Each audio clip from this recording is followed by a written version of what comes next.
ॐ गुरुवे गौरचन्द्राय राधिकाय तदालये कृष्णाय कृष्णभक्ताय तद्भक्ताय नमो नमो नमो पंकजनाभाय नमो पंकजमालिने नमो पंकजनेत्राय नमस्ते पंकजांग्राय वन्दे वृन्दावन गुरुकृष्णं कमललोचनं वल्लभी वल्लभं देवं राधालिङ्गितो विग्रहम् तमादिदेवं करुणानिधानं तमालवर्णं सहितावतारम् अपारो संसार समुद्रसेतुं भजामहे भागवत स्वरूपम। এই অখিল বৈশ্য ব্রহ্মাণ্ডের নায়ক ত্রিলোকেশ্বরপতি নন্দনন্দন ব্রজেন্দ্র নন্দন আনন্দকন্দ বৃন্দাবন চন্দ্র অখিল রসামৃত সিন্ধু কুঞ্জ নিকুঞ্জেশ্বর শ্রী রাধা মাধবের এবং তার পরম আহ্লাদিনী শক্তি করুণাময়ী কৃপাময়ী শ্রী রাধারানীর অশেষ কৃপায় আমরা সব ভক্তরা শিবানন্দ বাবার সৎসঙ্গে শুভ সংকল্প নিয়ে এই পবিত্র সৎসঙ্গে আয়োজিত শ্রীহরির বাংময়ী প্রতিমূর্তি শ্রী মহৎ ভাগবত মানে রস আস্বাদন করার আমরা সৌভাগ্য লাভ করেছি। আজকে প্রথমেই আমি ভক্তিরসপাত্র কিঞ্চন বৈষ্ণব মহাভাগবত মহাপুরুষ শ্রী শ্রী স্বামী শিবানন্দ গোস্বামী মহারাজের চরণে আমার কোটি কোটি দণ্ডবত প্রণাম, আর সমস্ত রূপানুগ গুরুবর্গ গুরু পরম্পরা সমস্ত আচার্যবর্গের চরণে কোটি কোটি দণ্ডবত প্রণাম, আর উপস্থিত সমস্ত কৃষ্ণ প্রেম অনুরাগী গৌর ভক্তবৃন্দের চরণে কোটি কোটি দণ্ডবত প্রণাম। আমরা আজকে শ্রীমদ্ ভাগবতমের 5th ক্যান্টো পঞ্চম স্কন্দের প্রথম অধ্যায় মহারাজ প্রিয়ব্রতের কার্যকলাপ আমরা রস আস্বাদন করব। পরীক্ষিত মহারাজ সুখদেব গোস্বামীকে মানে প্রশ্ন করছেন আশ্চর্যান্বিত হয়ে বিস্মিত হয়ে, কারণ প্রিয়ব্রত একজন উচ্চকোটির বৈষ্ণব ছিলেন, পরমহংস স্তরে ছিলেন, কারণ তিনি ছোটবেলাতেই তিনি গৃহত্যাগ করে বনে চলে গিয়েছিলেন তপস্যা করার জন্য। তিনি রাজ্যভার, যদিও তিনি বড় স্বয়ম্বর মনু বড় সবচেয়ে বড় ছেলে ছিলেন, পুত্র ছিলেন, তিনি সংসারে তিনি আসক্ত ছিলেন না। তিনি রাজ্যভার গ্রহণ না করে বনে চলে গিয়েছিলেন। তার ভাই উত্তানপাদ, তারপরে তার পুত্র ধ্রুব মহারাজ, তারপর প্রচেতারা প্রাচীন ভবিষ্যৎ রাজ্যভার গ্রহণ করেছিল, রাজ্য শাসন করেছিল। তারপর তারা তাদের অবর্তমানে তখন প্রিয়ব্রতকে তার বাবা স্বয়ম্ভু মনু এবং তার পিতামহ ব্রহ্মা তারা গন্ধমাধব পর্বতে যেখানে তিনি তপস্যা করছিলেন সেখানে গিয়ে উপস্থিত হয়েছিলেন। তাই তো মহারাজ প্রিয়ব্রত অবাক হয়ে জিজ্ঞাসা করছেন সুখদেব গোস্বামীকে, মহারাজ প্রিয়ব্রত, কারণ প্রিয়ব্রত যখন ফিরে এসেছিলেন রাজ্যভার গ্রহণ করেছিলেন, বিবাহ করেছিলেন, আমরা গত শনিবার সেইগুলি রসাস্বাদন করেছি।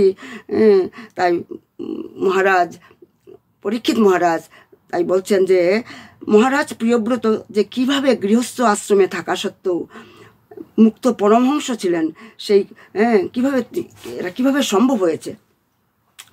তখন সুখদেব গোস্বামী বলছেন, নং মুক্ত সঙ্গানং তাদৃশানং দ্বিজর্ষভ গৃহেশ্বভিনিবেশ হয়ং পুংসাং ভবিতুম অর্হতি। মানে হে দ্বিজ শ্রেষ্ঠ, ভগবত ভক্তরা নিশ্চিতভাবে মুক্ত পুরুষ, মানে তাই তাদের পক্ষে গৃহের প্রতি আসক্ত হওয়া সম্ভব নয়। গৃহে বাস করলো, গৃহে থাকলো, বিবাহ করলো, সন্তান সন্ততি থাকলো, তারা আসক্ত হন না, তারা মানে কারণ তারা মুক্ত পুরুষ। কারণ ভক্তাহাম একয়া গ্রাহ্য, ভগবান তাই তো বলেছেন ভগবত ভক্তির মাধ্যমেই কেবল আমাকে জানা যায়। তাই আমরা দেখছি যে গৃহস্থ জীবনের প্রতি আসক্তি এবং ভগবত ভক্তি সেটা দুটাই বিরোধী, মানে পরস্পর বিরোধী, মানে হ্যাঁ তাই না। গৃহস্থ জীবনে প্রবেশ করে আসক্তি থাকা, আবার এদিকে ভগবত ভক্তিও করা, এগুলো তো পরস্পর বিরোধী। তাই মহারাজ প্রিয়ব্রত যে এই যুগপৎ মানে দুটাই, মানে ভগবানের সেবায়ও আবার গৃহস্থ জীবনের প্রতি আসক্ত ছিলেন। সেই কথা শুনে পরীক্ষিত মহারাজ বিস্মিত হয়েছিলেন। মহতাং খলু বিপ্রসে উত্তম শ্লোক পাদয় ছায়া নিবৃত্ত চিত্তানাং ন কুটুম্বে স্মৃয়ামতি। তো বলছেন যে হে ব্রহ্মর্ষি, যে মহাত্মাগণ পরমেশ্বর ভগবানের শ্রী পাদপদ্মের আশ্রয় গ্রহণ করেছেন, সেই পাদপদ্মের ছায়ায় তাদের চিত্ত সম্পূর্ণরূপে প্রশান্ত হয়েছে। তাই তাদের চেতনা কখনোই আত্মীয় স্বজনদের প্রতি আসক্ত হতে পারে না। কারণ ভগবত ভক্তির লক্ষণ হচ্ছে জ্ঞান এবং বৈরাগ্যযুক্ত, যেটা শ্রীজীব গোস্বামী প্রভুপাদ তিনি বলেছিলেন যে তदैव শ্রুত গৃহীতয়া মুনয় শ্রদ্ধাদানা ইতি পাদত্রয়েণ তস্যা এব ভক্তের দৌর্লভ্যং দর্শিতম। মানে ভগবত ভক্তি কোনো একটা সুলভ মানসিক বৃত্তি নয়, কিন্তু এই ভগবত ভক্তি পরন্তু সেটা অত্যন্ত দুর্লভ বস্তু। ভগবত ভক্তি লাভ করে, কারণ গুরুদেবের কৃপা ছাড়া, রাধারানীর কৃপা ছাড়া, মহৎ পুরুষের কৃপা ছাড়া সেটা লাভ করা, ভগবত ভক্তি লাভ করা সম্ভব নয়, দুর্লভ বস্তু বলা হয়েছে। তাই তো ভক্তি মানে কি, ভক্তির সংজ্ঞা সম্পর্কে শ্রীপাদ রূপগোস্বামী বলেছেন যে ভক্তি মোক্ষ লঘুতাকৃত এবং সুদুর্লভ। শুদ্ধ ভক্তিগণ, যারা শুদ্ধ ভক্ত, তাদের কাছে এই জড়জাগতিক সুখ, এমনকি মোক্ষ লাভ করা, মোক্ষপথকে তারা তুচ্ছ জ্ঞান করেন, তুচ্ছ বলে মানেন তারা। এগুলি তারা চান না। ভগবত ভক্তরা, তাদের কাছে এগুলি তুচ্ছ। যদিও তারা গৃহস্থ আশ্রমে প্রবেশ করেন, তারা ডিটাচড হয়ে তারা সংসার ধর্ম পালন করেন। তাই বলা হয়েছে যে যদিও তাই মহারাজ পরীক্ষিত অবাক হয়ে তিনি তার গুরুদেব সুখদেব গোস্বামীকে জিজ্ঞাসা করছেন। তাই আমরা দেখি যে শ্রী নরোত্তম দাস ঠাকুরও তিনি কি বলেছেন, তিনি কি সুন্দর করে গিয়েছেন।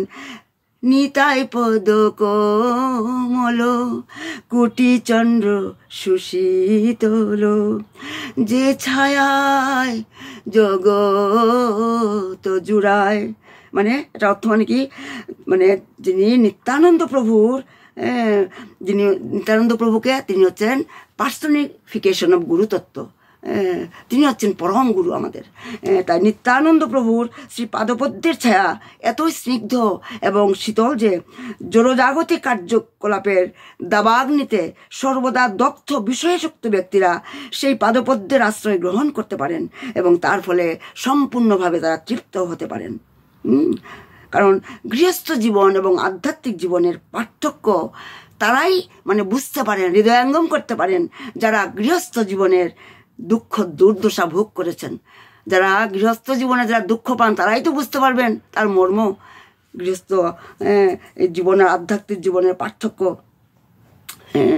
যারা ভগবানের শ্রী পাদপদ্মের আশ্রয়ে আসেন, তারা কখনোই গৃহস্থ জীবনের কার্যকলাপের প্রতি আকৃষ্ট হন না।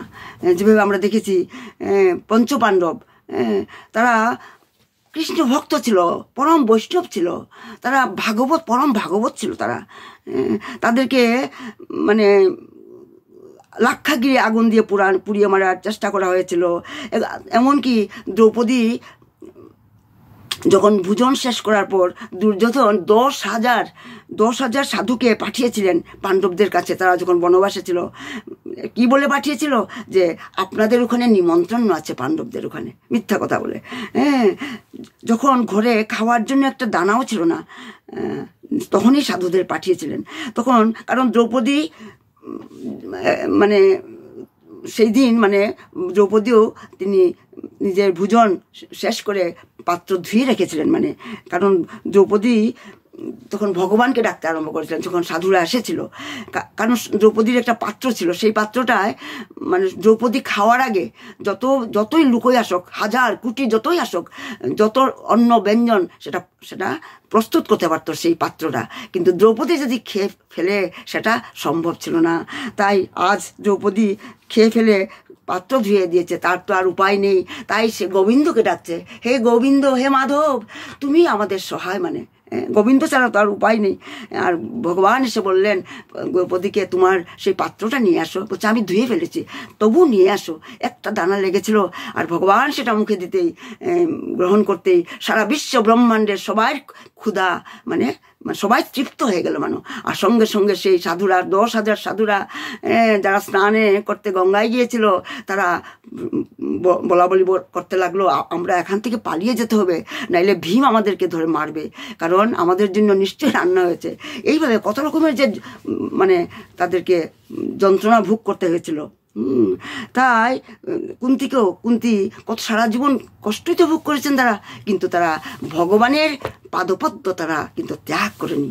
ঠিক সেইভাবে এই প্রিয়ব্রত, তিনি যদিও গৃহস্থ আশ্রমে প্রবেশ করেছিলেন, কিন্তু তিনি ভগবানকে ভুলে যাননি, ভগবানকে ভুলে যাননি তিনি।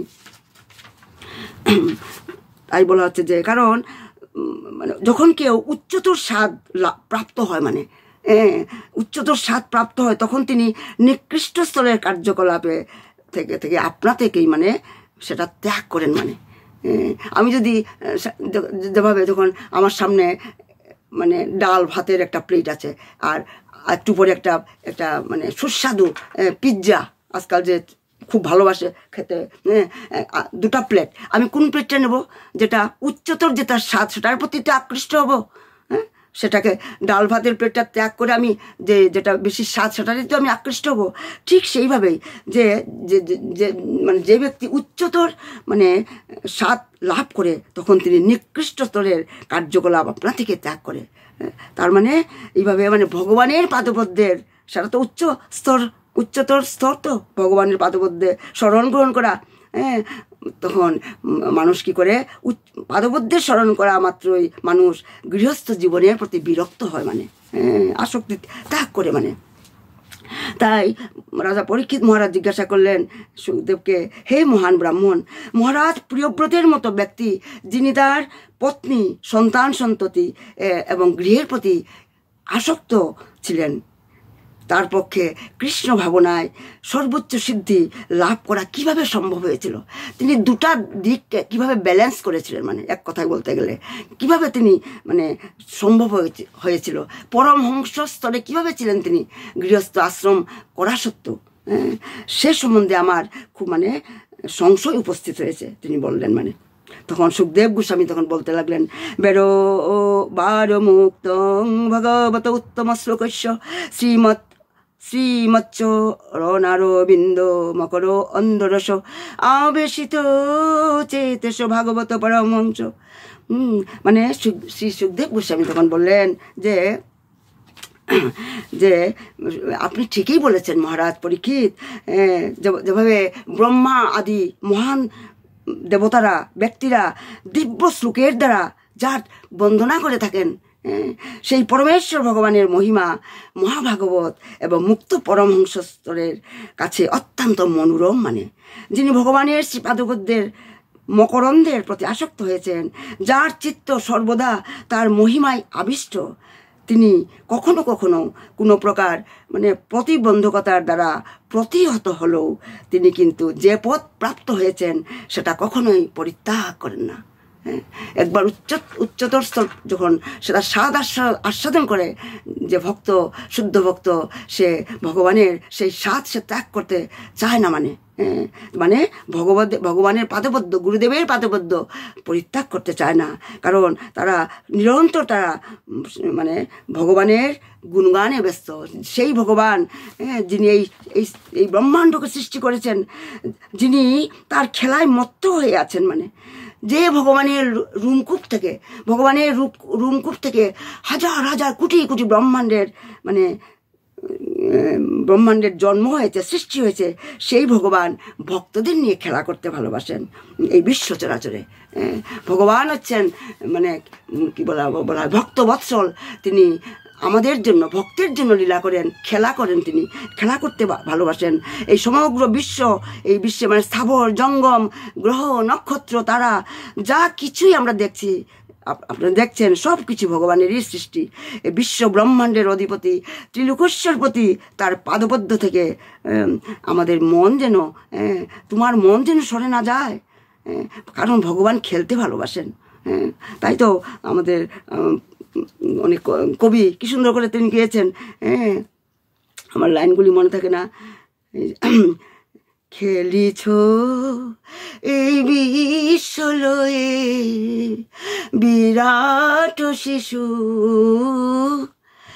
আনমনে, খেলিছ খেলিছ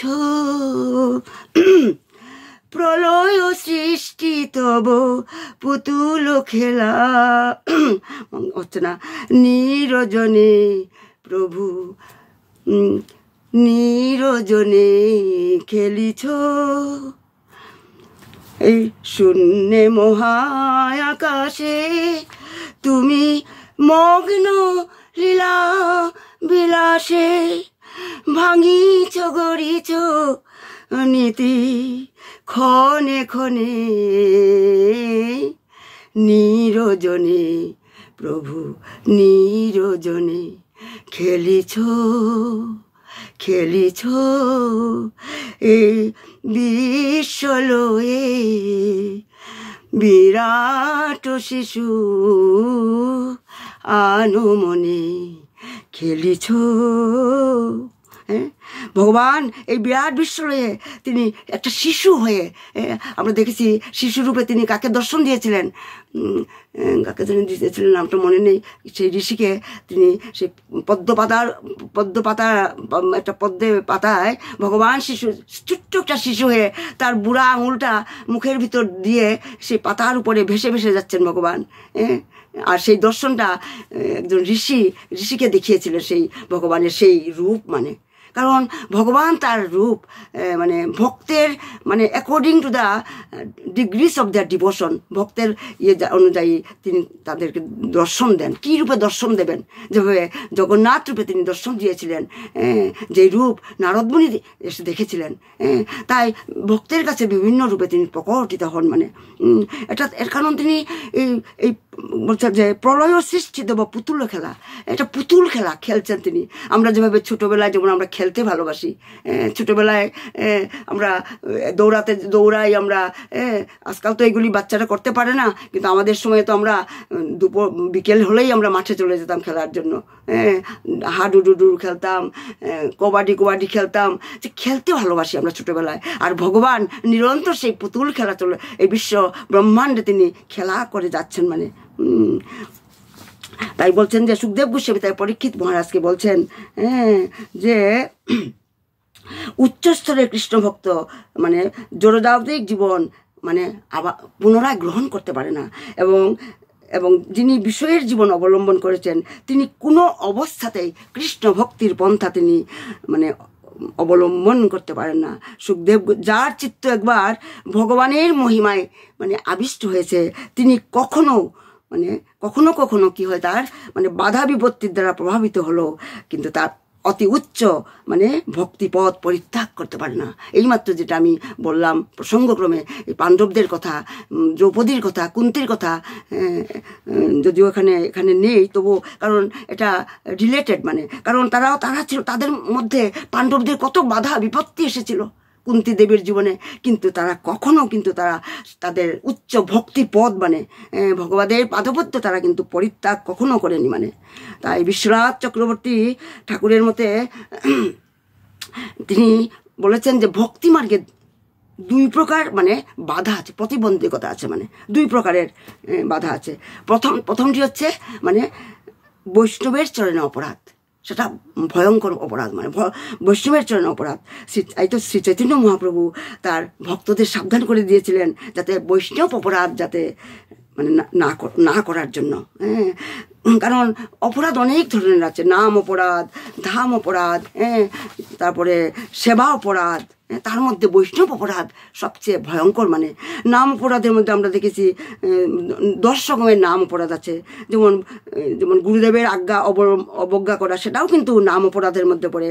যেমন বৈদিক শাস্ত্রকে নিন্দা করা, এটাও নাম অপরাধের মধ্যে পড়ে। আর হরে কৃষ্ণ মহামন্ত্র কীর্তনকারীকে মানে কাল্পনিক, মানে কীর্তন করার মাহাত্ম্যকে মানে কাল্পনিক বলে মনে করা, আর নাম বলে মানে হরিনাম করার ছলে পাপ আচরণ করা, এগুলি নাম অপরাধের মধ্যে পড়ে। আর শ্রদ্ধাহীন ব্যক্তিকে ভগবানের দিব্য নামের মহিমা সম্বন্ধে উপদেশ দেওয়া, এগুলি থেকে আমাদের সাবধান হতে হবে। এগুলি হচ্ছে নাম অপরাধ। সেবা অপরাধ তো 32 রকমের সেবা অপরাধ আছে, আর 10 বিধ ধাম অপরাধও আছে।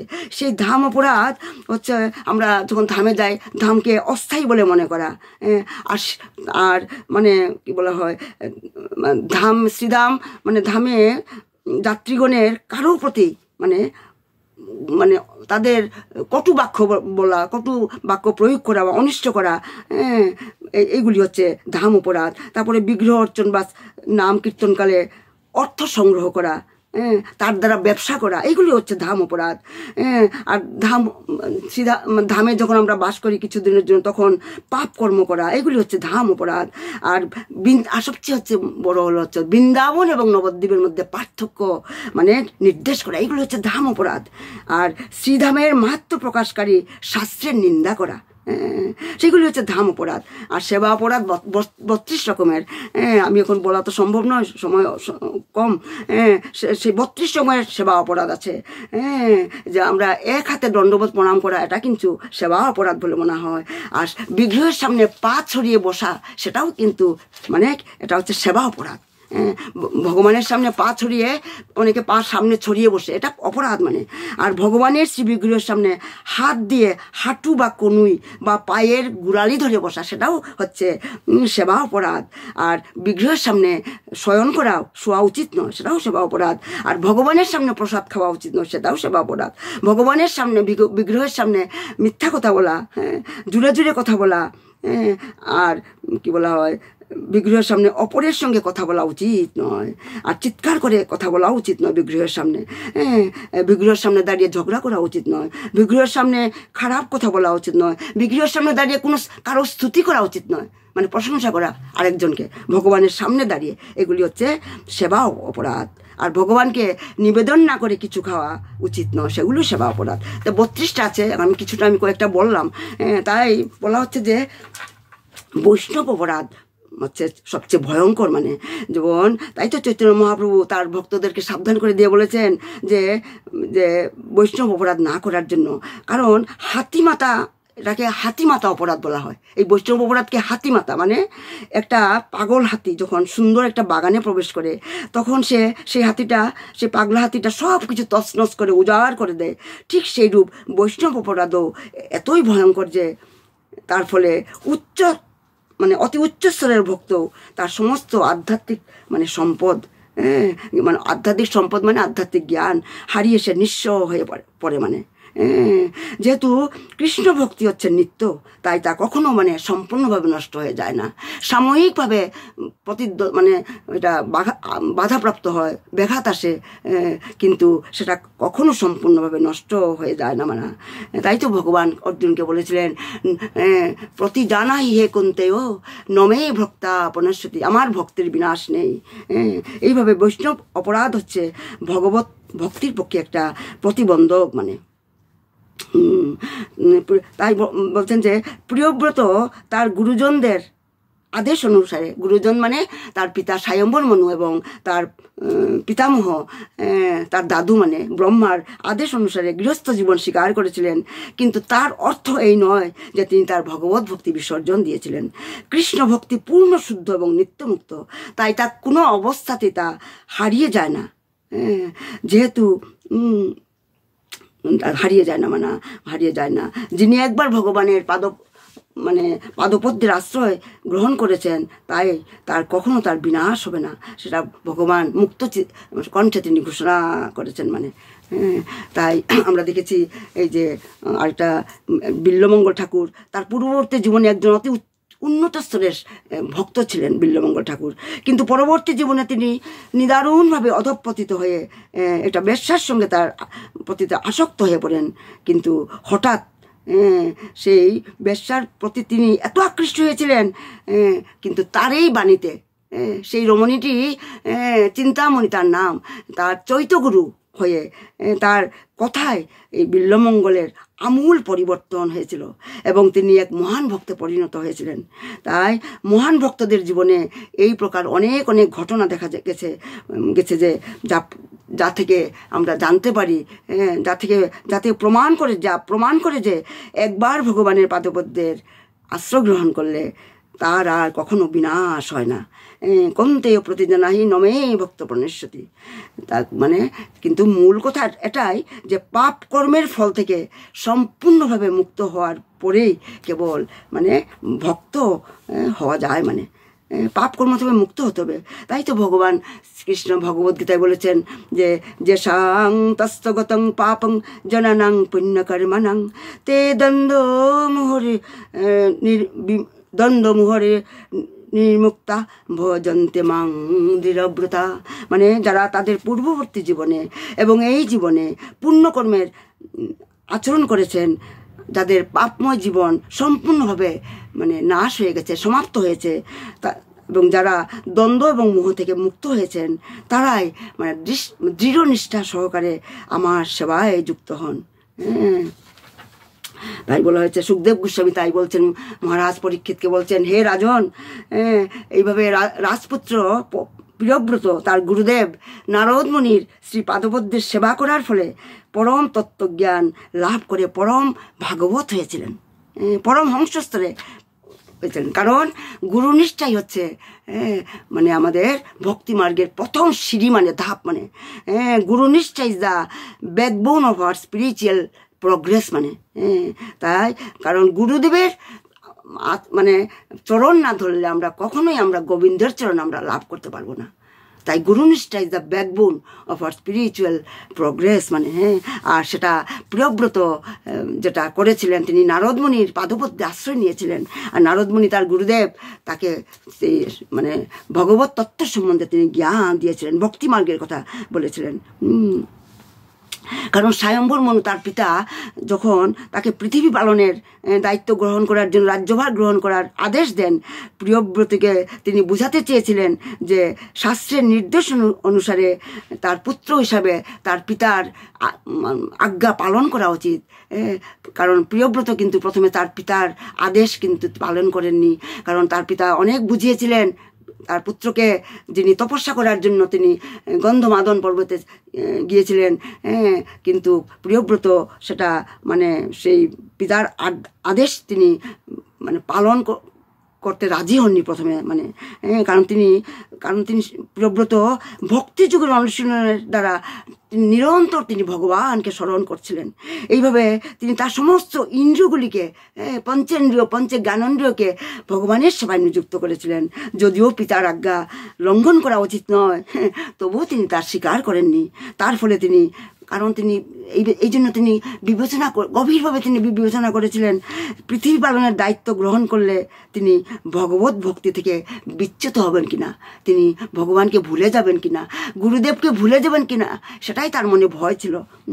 তাই তো নরোত্তম দাস ঠাকুর আবার সুন্দর করে আমাদের কি বলছেন যে ছাড়িয়া বৈষ্ণব সেবা নিস্তার পাইয়াছে কেবা। শুদ্ধ বৈষ্ণব বা শ্রী গুরুদেবের পাদপদ্মের সেবা না করে কেউই কখনো ভববন্ধন থেকে মুক্তি লাভ করতে পারেনি, কেউ পারেনি।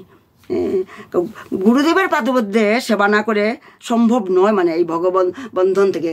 কারণ আমাদের বাবা কি বলেছেন, if we want liberation God will grant us. আমরা যদি ভগবানের কাছে if we want wealth money, ভগবান Krishna can give us, but if we want liberation Krishna cannot give us, ভগবান ক্যানট গিভ আস লিবারেশন। তখন ভগবানকে he has to come in the form of a guru, ভগবানকে গুরু হয়ে আসতে হবে আমাদেরকে এই জন্ম মৃত্যুর, two liberate us from the cycle of death and birth. এই জন্ম মৃত্যুর বন্ধন থেকে মুক্ত করার জন্য গুরুদেব আসতে, ভগবান স্বয়ং গুরুদেব হয়ে আসেন, না হলে তিনি গুরুদেবকে পাঠান, তার প্রিয়, তার নিত্য পার্ষদ তাকে পাঠান।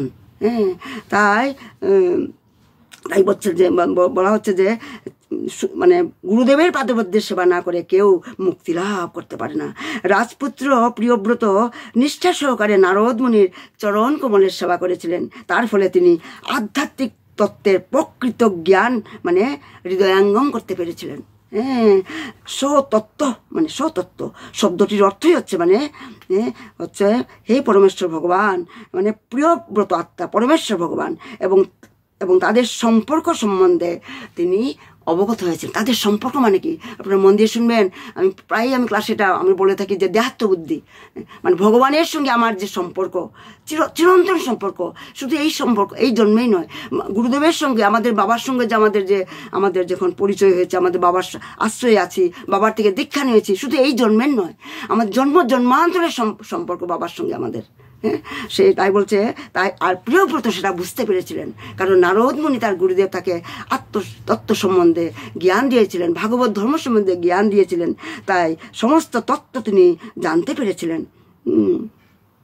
এবং তিনি জড়জগৎ সম্বন্ধে আমি যে ভগবানের নিত্য দাস, আমি যে দেহ নই, I am not the body, আমি একটা চিন্ময় আত্মা। হ্যাঁ, মমই বাংশ জীবলোকে জীবভূত সনাতন। আমি ভগবান যেমন চিন্ময়, ভগবান যেমন দিব্য, ভগবান যেমন আনন্দময়, আমিও ঠিক সেইভাবে দিব্য আনন্দময়। কিন্তু আমি এই জড়জাগতের বন্ধনে আবদ্ধ হয়ে আজকে আমি সত্য রজতম গুণের দ্বারা আমি তিতাব দুঃখে আমি ভুগছি। আমি এই সংসার দাবানলে আমি ভুগেই চলছি। আমি কবে যে আমি এই সংসার দাবানল থেকে এই জন্ম মৃত্যুর বন্ধন থেকে মুক্তি লাভ করতে পারবো, হ্যাঁ, সেটা আমি জানি না।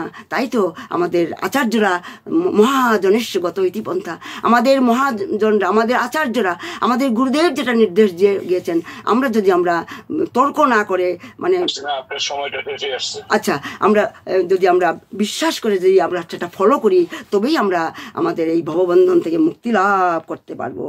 তাই প্রিয়ব্রতের পিতা স্বয়ম্বর মনু যখন তাকে পৃথিবী পালনের দায়িত্ব গ্রহণ করতে অনুরোধ করেন, তখন প্রিয়ব্রত সেটা পিতার আদেশ মানেননি, তিনি সমর্থন করেননি। এটাই হচ্ছে মহান ভক্তের লক্ষণ। হ্যাঁ, এটাই হচ্ছে মহান ভক্তের লক্ষণ। জড়জাগতিক কার্যকলাপে যুক্ত হওয়া সত্ত্বেও তাতে তার কোনো রুচি থাকে না, তিনি সর্বদাই ভগবানের সেবায় যুক্ত। কিন্তু পরে অবশ্য প্রিয়ব্রত পরে আমরা রস আস্বাদন করবো কিভাবে স্বয়ম্বর মনু তার পিতা ব্রহ্মা প্রিয়ব্রতের দাদু, কি বলে ব্রহ্মা, তারা সবাই এসে প্রিয়ব্রতকে যেখানে তিনি তপস্যা করছিলেন সেখানে এসে বুঝিয়েছিলেন। আর প্রিয়ব্রত এসে সংসার ধর্ম গ্রহণ করেছিলেন, সংসারে প্রবেশ করেছিলেন, রাজা হয়েছিলেন, রাজ্য শাসন করেছিলেন।